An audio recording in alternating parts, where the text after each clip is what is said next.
What's up guys, this is Sam and I like to film random stuff, and 10 out of sorry, I'm very nervous. 9 out of 10 times I just like to grade it like in an analog camera. And yeah, I'm usually not in front of the camera. This is so unnatural for me, but yeah.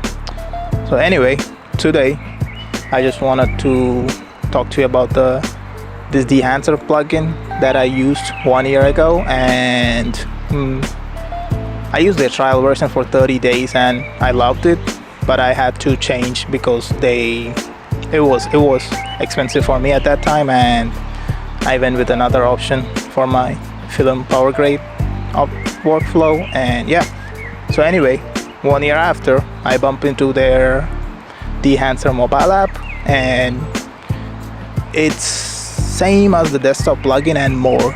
I say more because they have photos as well.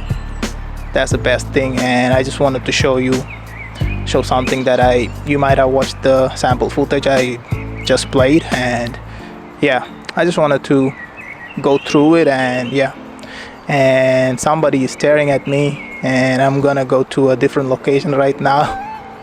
Okay. Alright, let's open the app and check it out.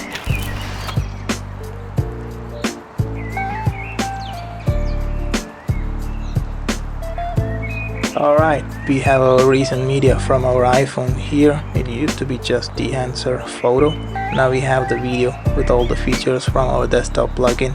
So let me select the clip that I shot on my iPhone 13 with the native camera app, everything auto. I just set up the resolution and frame rate.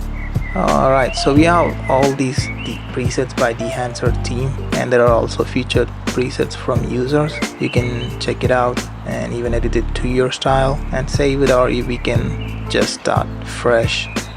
Let's go to the edit tab there, and yeah, we also have a histogram at the top left. You can always check where your shadows are and your highlights are. Like, you can check it. The blue shows that your shadows are clipped, and the red shows that your highlights are clipped. In the source tab, we just do some basic adjustment just to make sure the source material is neutral before we apply the film look. This clip looks pretty neutral to me, so I'm good to go. The next one is film profiles. This is where things get excited. We have around 60 film stock emulations, including Porta 400, Cinestill 800, also motion picture films such as Kodak Vision 250D, all of them with their unique characteristics which are developed with scientific accuracy. And also you can there's a filter to check different types of film stocks. And now I'm gonna go with the motion picture film for this scene. I'm gonna choose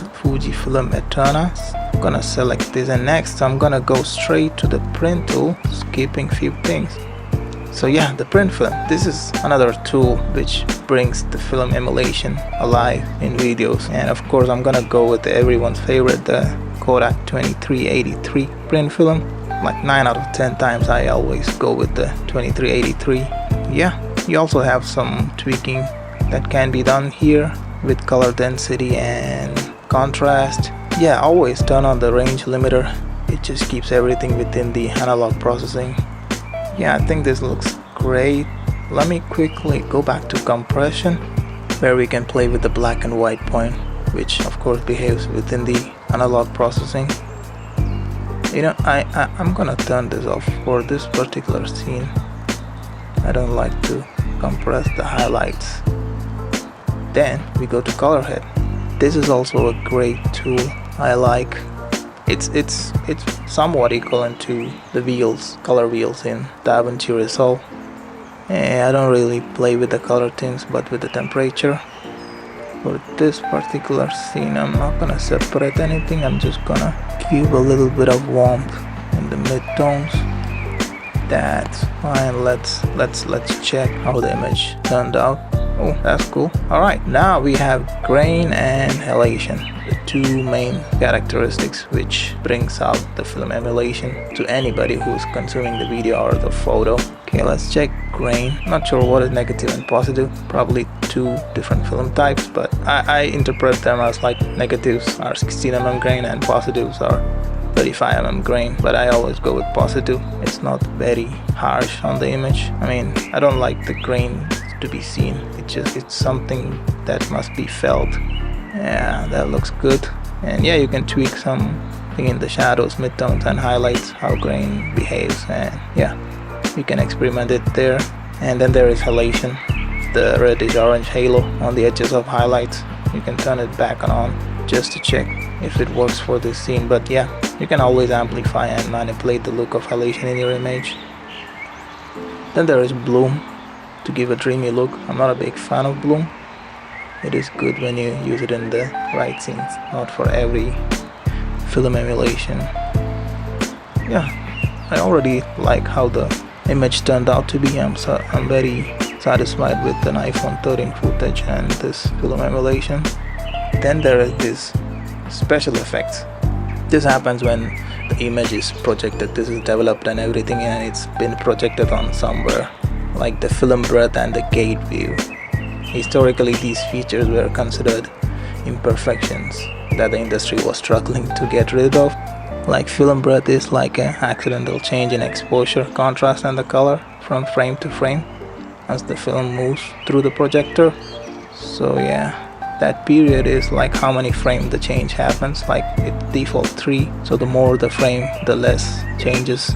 And the gate view happens when we run the film through the projector and the image slightly moves horizontally or vertically due to the mechanical imperfections of the projector.